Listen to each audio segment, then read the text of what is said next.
how to use Lyft gift cards. So in order to use gift cards, simply follow these easy and few steps. So first, go ahead and open the Lyft app on your mobile device. After opening the app on your mobile device, make sure it's the latest version as well, or else it might not work.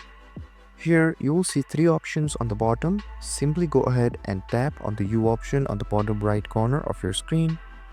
And here you'll see many options. Simply go ahead and find gift cards, which is right below payments. Then tap on gift cards, and here you'll see two options called buy a gift card or redeem for gift card.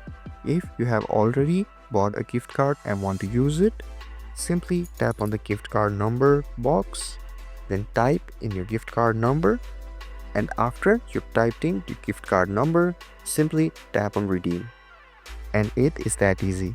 Now you guys know how to use Lyft gift cards. If this video was helpful, don't forget to like, share and subscribe, and hit that notification bell so you don't miss any of our videos. Thank you so much for watching, and I'll see you guys next time.